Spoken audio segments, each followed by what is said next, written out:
Hello everyone, welcome to Indian travel guide. ఈరోజు మనం చార్మినార్ని చూసేద్దామండి. ఏమండి, హైదరాబాద్ అనగానే ఎవరికైనా సరే ఫస్ట్ గుర్తొచ్చేది చార్మినార్.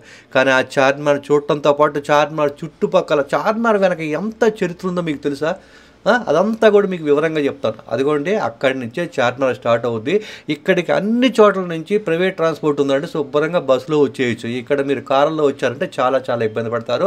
అట్లాగే ఈ చార్మినార్ దగ్గర నుంచి కొద్దిగా రైట్ సైడ్ చూస్తున్నారనుకోండి, చోమల్లా ప్యాలెస్ ఉంటుంది. ఇక్కడికి దగ్గరలోనే సాలార్జింగ్ మ్యూజియం కూడా ఉంటుందండి. చాలా దగ్గర అనమాట ఇవన్నీ. ఏమంటే చార్మినార్ చరిత్ర చెప్పే ముందు ఆ చుట్టుపక్కల షాపింగ్ చూడండి, బీభత్సమైన షాపింగ్ అండి. అమ్మ బాబా, ఇప్పుడు ఎలా ఉందంటే రంజాన్ మాసంలో ఫుల్ డే ఉంటుంది కదా, అప్పుడు ఎలా ఉంటుందో. కానీ ఒకటి మాత్రం నిజమండి, ఇక్కడికి వచ్చేటప్పుడు మాత్రం మీరు పైసలు మాత్రం దండిగా పెట్టుకొని రండి. బయట అంటే 1400 1500 చెప్పులు అండి, ఇక్కడ 250 300 ఉన్నాయండి. అట్లా ప్రతిదీ చాలా కంపేర్ ఉంది. నేనైతే చూశాను. ఇక సెంట్లు ముత్యాలంటే మామూలుగా ఉండదండి. మీరు చక్కగా చూస్తూ ఉండండి. అట్లాగే ఏంటంటే హైదరాబాద్ వచ్చినప్పుడు బిర్యానీ కూడా చూపించాలి కదా, మీరు బిర్యానీ కూడా ఈ ఏరియాలో ఎలా ఉంటుందో మీకు జస్ట్ చూపిస్తానండి. ఇక చార్మినార్ గురించి తెలుసుకుందామండి. చార్మినార్ చరిత్రలోకి వెళ్తే చాలామందికి ఒక అనుమానం వస్తుంది. ఏమని? ఫస్ట్ భాగ్యనగరం అంటారు కదా, భాగమతి నగరం అంటారు కదా, ఆ తర్వాత హైదరాబాద్ అంటున్నారు.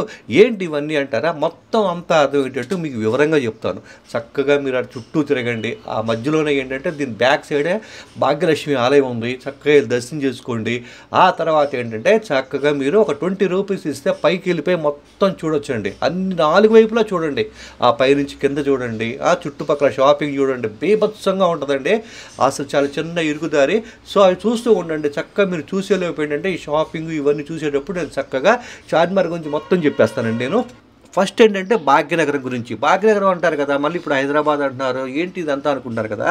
ఫస్ట్ ఏంటంటే మహమ్మద్ కులీ కుతుబ్ షా అంటే ఇతనేనండి చార్మినార్ నిర్మించింది. అతను ఏంటంటే భాగమతి అనే అమ్మాయిని ప్రేమించాడండి. ఆ తర్వాత ప్రేమించిన తర్వాత ఆమె పేరు మీదనే భాగ్నగర్ అని పేరు పెట్టాడండి.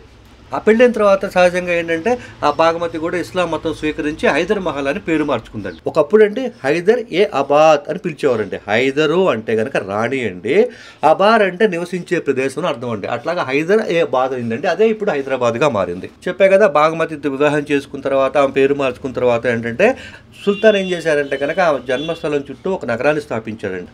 ఆమె గౌరవార్థమే దానికి భాగ్నగర్ లేదా భాగ్యనగర్ అని పేరు పెట్టాడండి. ఇక హైదరాబాద్లోని చార్మినార్ విషయానికి వద్దామండి. కుతుబ్ షాహీ వంశానికి చెందిన 5వ పాలకుడు మహమ్మద్ కులీ కుతుబ్ షా ఏం చేశారంటే కనుక అప్పట్లో ఏంటంటే ప్లేగ్ వ్యాధి విపరీతంగా వచ్చిందంటే, అదే కలరా అంటారు కదా, విపరీతంగా జనాలు పోవటం ప్రారంభించారు. ఈ మహమ్మారి అంతా కూడా అంతరించిపోతే కనుక నీ పేరుతో ఒకటి స్మారకం కడతారని చెప్పి ఆయన ప్రార్థించాడండి. ఆ తర్వాత ఆ కలరా మహమ్మారి పోయిందండి. ఆ గుర్తుగానే 1591లో దీన్ని నిర్మించాడండి. అంటే 1589 అంటారు, 90 అంటారు, ఏదైనా కానీ సందర్భం అయితే అదండి. ఇకపోతే 4 మినార్ అంటే ఆ స్తంభాలు అనమాట. అందుకనే చార్ మినార్ అయిందంటే చార్మినార్ అంటే 4 స్తంభాలనండి. ఏమంటే ఈ చార్మినార్ 60 అడుగుల ఎత్తు, 30 అడుగుల వెడల్పుతోటి ఇండో పార్షియన్ శైలితో నిర్మించారండి. ఇంకో ముఖ్యమైన విషయం ఏంటంటే కులీ కుతుబ్ షా ఏం చేశారంటే కనుక అప్పుడు ఆ కలరా మహమ్మద్ అంతా పోయిన తర్వాత ఈ చార్మినార్ కట్టడానికి ముందు ప్రార్థన చేస్తారు కదా, ఆ చేసినప్పుడు ఆయన ఏం ప్రార్థించాడు తెలుసా అండి? చెరువులో చేపలను నింపినట్టుగా ఈ నగరాన్ని మనుషులతో నింపని ప్రార్థించాడంటండి. ఇప్పుడు కనుక ఆయన పైనుంచి కనుక చూస్తుంటే మొత్తానికి ఆయన ప్రార్థన ఫలించింది, కిక్కిరిసిపోయింది. హైదరాబాద్ ట్రాఫిక్లో ఎట్లా ఉంటుందో ఒక్కసారి పైనుంచి చూస్తే ఆయనకే అర్థం అవుతుంది. అట్లా అయిపోయింది అనమాట. అట్లాగే ఏంటంటే చాలామంది ఏం చెప్తారంటే అండి, ఈ చార్మినార్ దగ్గర నుంచి ఏది గోల్కొండ ఉంది కదా, అక్కడ వరకు సొరంగ మార్గం ఉందని చెప్తారండి.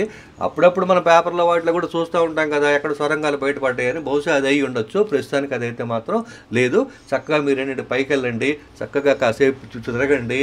షాపింగ్ మాత్రం బీభత్సం అండి. మామూలు షాపింగ్ కాదు, ఓరి బాబోయ్, మామూలు షాపింగ్ కాదు.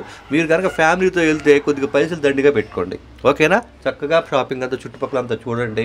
ఇంకా మీకు టైం ఉంటే కనుక పక్కన చోమల్లా ప్యాలెస్ ఉంది, సాలార్జింగ్ మ్యూజియం ఉంది. నేను 2 కూడా ఎండ్ స్క్రీన్లో పెడతాను.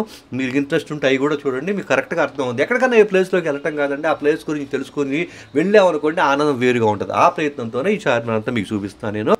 ఖర్చే ఉందిలే అనుకో, నేను కూడా ఏం చేశానంటే చార్మినార్కి తీసుకొచ్చానండి. ఆ పక్కనే అండి అందరూ ఆ షాపింగ్ చూసారండి, తడిపి మోపెడైందండి. ఆ తర్వాత అక్కడిని చూస్తూనే ఉన్నారు కదా, అక్కడ ఆ ఏరియాకి వస్తే మరి బిర్యానీ ఇంపార్టెంట్ కదా, ఆ బిర్యానీ కూడా తిన్నామండి. ఫ్యామిలీ ప్యాక్ బిర్యానీ తీసుకున్నాము. బిర్యానీ మాత్రం అదిరిపోయింది. ఏది ఏమైనా హైదరాబాద్ బిర్యానీనే.